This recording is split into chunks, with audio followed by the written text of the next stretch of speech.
ईश्वर से हर व्यक्ति कोई ना कोई रिश्ता रखता है, लेकिन जिस रिश्ते की आज मैं बात कर रहा हूं, ऐसा रिश्ता शायद ही किसी ने रखा हो। जो प्रसंग मैं आपको सुनाने जा रहा हूं, यह बड़ा अद्भुत है, और सुनिएगा कि ईश्वर ने यह रिश्ता निभाया कैसे। हरे कृष्ण दोस्तों, मैं हूं अनुज शर्मा। वृंदावन से थोड़ा सा दूर एक झील है, मानसरोवर झील, पूर्व दिशा में। उससे 2 कोस दूर एक गांव है, माट गांव। माट गांव में एक बच्ची रहती थी, लक्ष्मी।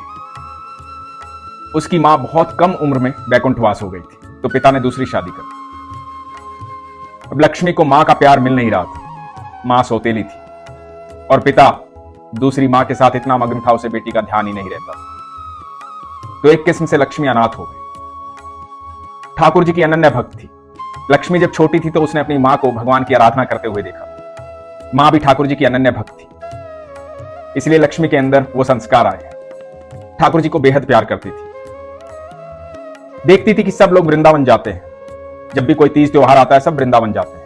कभी एकादशी, कभी पूर्णिमा, कभी अमावस्या, सब लोग वृंदावन जाते हैं। इसकी जो नई मां थी, वो और इसके पिता भी वृंदावन जाते थे, लेकिन लक्ष्मी को कोई साथ लेकर नहीं जाता था। मन में बड़ा इसको लगता था कि मैं कब वृंदावन जाऊं, मुझे कब ठाकुर जी बुलाएंगे। कभी कभी वहां सत्संग होते थे, उस सत्संग में, कीर्तन में अपने मां बाप से पूछकर चली जाती थी, वो भेज देते थे। सत्संग सुनती, भगवान के किस्से सुनती, भगवान के प्रसंग सुनती, उनकी लीलाएं सुनती। मन बड़ा गदगद होता था। मन में एक ही आस थी, मैं कब बाके बिहारी से मिलूंगी, कब मैं ठाकुर से मिलूंगी। तो उन सहेलियों के पास बैठती जो वृंदावन जाकर के आते थे, उनसे किस्से सुनती थी कि कैसे हैं बाके बिहारी, कैसा है वृंदावन। हालांकि वृंदावन बहुत दूर नहीं था। ऐसा होता है, बहुत सारे लोग ऐसे हैं जो वहां पास रहते हुए भी ठाकुर के पास नहीं गए होंगे, क्योंकि ये भाग्य की बात है, सौभाग्य की बात है। और जिस समय की ये कथा है, जिस समय का ये प्रसंग है, उस समय लड़कियों पर, महिलाओं पर हमारे समाज के अंदर थोड़े प्रतिबंध भी ज्यादा होते थे। अकेली बच्ची को कहीं कोई भेजता नहीं था। लक्ष्मी अब बड़ी हो गई थी, विवाह योग्य हो गई थी, तो इसके पिता इसके लिए लड़का तलाश कर रहे थे। लड़का तलाश कर रहे थे, बहुत जगह लड़का ढूंढा और लड़का मिला वृंदावन। लड़के का नाम नारायण। जैसे ही ये बात लक्ष्मी को पता लगी, लक्ष्मी बड़ी प्रसन्न हुई कि वाह, अब तो मैं वृंदावन जाऊंगी ही जाऊंगी। अब तो तय हो गया कि वृंदावन जाऊंगी। और लक्ष्मी की शादी हो गई।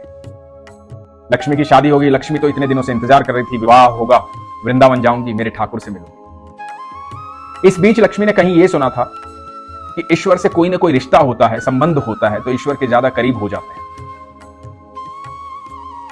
तो लक्ष्मी को वो बात ध्यान आई। लक्ष्मी ये सोचती थी, क्या रिश्ता रखूं ठाकुर जी से, क्या संबंध रखूं।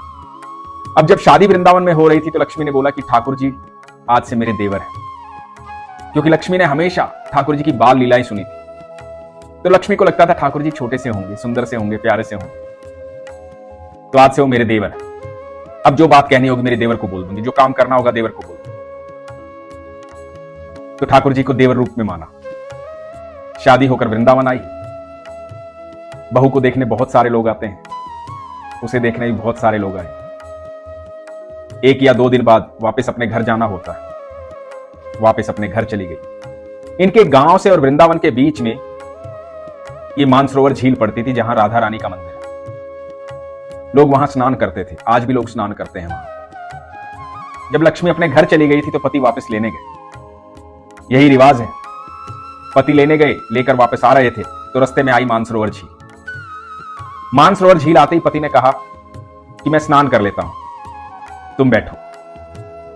और लक्ष्मी राधा रानी के मंदिर के पास बैठ गई। मन में बस यही सोच रही थी कि अब तो पग फेरा भी हो गया है, वापस भी आ गई हूं, अब मेरे देवर से मेरा मिलना जरूर होगा, ठाकुर से मिलना जरूर होगा। उसके मन में कोई चाव नहीं, बस चाव यही कि वृंदावन आई हूं, मेरे ठाकुर से मिलना है, बरसों की इच्छा पूरी हो जाएगी, ठाकुर जी से मिलना है। मन में यह भी सोच रही है कि कब लेकर जाएंगे ठाकुर जी के पास, क्योंकि ये जब लेके जाएंगे तभी तो जा पाऊंगी। और ठाकुर जी को बड़े दिल से याद कर रही है। इतने में एक बच्चा आता है और आवाज देता है, भाभी, भाभी सुनो। लक्ष्मी घबरा जाती है। लक्ष्मी सोचती है कि यहां तो पराया गांव है, पहली बार आई हूं, अभी भी शादी हुई है, भाभी कौन कहेगा यहां। डर जाती है। घूंघट किया हुआ है, अपने घूंघट को पकड़ लेती है जोर से। मुंह से आवाज नहीं निकाल पा रही है डर के मारे। बच्चे की फिर से आवाज आती है, बोलता है अरे भाभी घूंघट उठाओ ना, चेहरा तो दिखाओ, भाभी हो ना मेरी, देवर हो तुम्हारा, चेहरा तो दिखाओ। लक्ष्मी डरी हुई है, घूंघट को पकड़ रखा है, नहीं उठा रही है। बच्चा भी बड़ा नटखट है। बच्चा पास आया, खुद से दिखाओगी या खुद ही मुंह देख लूं?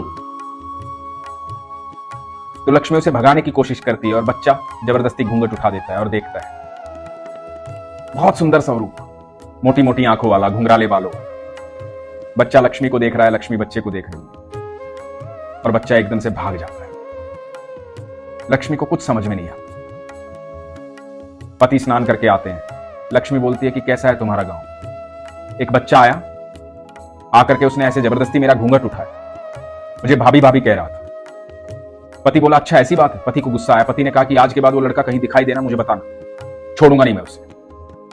गांव के बच्चे ऐसे ही होते, कोई बात नहीं, चिंता मत कर। लक्ष्मी पति के घर चली गई। पति पत्नी जब घर पहुंचे, अगले दिन की सुबह हुई तो लक्ष्मी की सास ने अपने बेटे से कहा कि बेटा अब शादी हो गई है, बहू घर आ गई है, तो बाके बिहारी के दर्शन तो कराओ, ठाकुर जी से तो मिलाओ, बहू को लेकर के जाओ। लक्ष्मी ने बड़ा सा घूंघट निकाला हुआ है, पति के साथ ठाकुर जी के मंदिर जाती है। मन ही मन बहुत खुश है, अपनी खुशी किसी को नहीं बता रही है, मन ही मन बहुत खुश है। बस मन में सोच रही है कि जल्दी से जाऊं, जल्दी से पहुंचूं ठाकुर जी के पास, ठाकुर जी को देखना है। आज तो इतने दिन हो गए ये सोचते सोचते, कैसे है मेरे ठाकुर जी, आज तो बिहारी जी को देखना है, आज मेरे देवर ने बुला ही लिया है मुझे, बस जल्दी से पहुंचूं। घूंघट में कुंज की गलियों से होती हुई बिहारी जी के मंदिर पहुंचती। मन ही मन बहुत सारी कल्पनाएं हैं, आनंद में है, खुश है, एकदम प्रसन्न है, बरसों की इच्छा पूरी होने वाली है।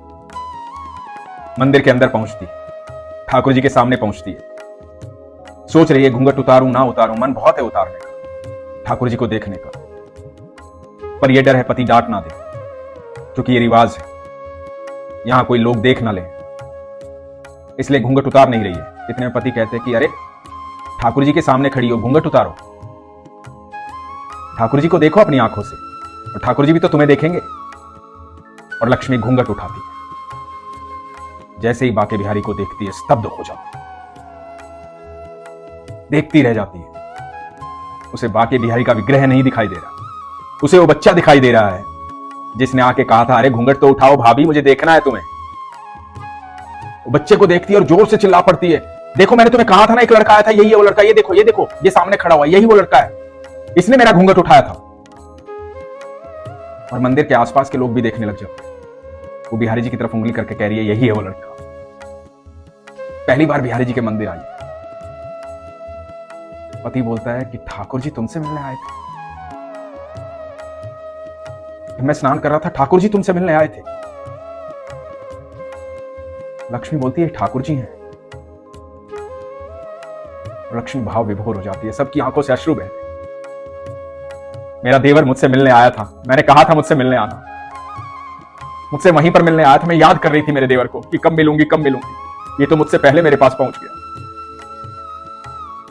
ऐसे हैं ठाकुर जी, ऐसे हैं कन्हैया। मैं सच कहता हूं, विश्वास रखो बस, वो आपके आसपास हैं, आपकी एक आवाज पर आपके पास आएंगे, क्योंकि आपके पिता हैं। जैसे मां की और नाल जुड़ी होती है ना बच्चे से, मां का संबंध होता है ना बच्चे से, वो संबंध है ठाकुर जी का हम सबसे, वो संबंध है राधा रानी का हम सबसे। यहां पृथ्वी पर हमें उस ओरनाल से अलग कर दिया जाता है, मां की ओरनाल से स्वतंत्र कर दिया जाता है, लेकिन जो ओरनाल हमारे और ईश्वर के बीच में बंधी हुई है ना, वो कोई अलग नहीं कर सकता, कभी अलग नहीं कर सकता, क्योंकि वो विश्वास की ओरनाल है। और जिस दिन विश्वास कमजोर होगा, शंका होगी, उस दिन ओरनाल टूट जाएगी। मैं सच कह रहा हूं आपसे, आपकी नाभि से उसकी नाभि तक एक संबंध जुड़ा हुआ है। हम सब उन्हीं की संतान हैं, हम सब उन्हीं के दिल में रहते हैं। हमारा गहरा संबंध सिर्फ ईश्वर से, सिर्फ और सिर्फ ईश्वर से। इसलिए हमेशा कहता हूं, अपने विश्वास को मजबूत रखो, अपना ख्याल रखो। हरे कृष्ण।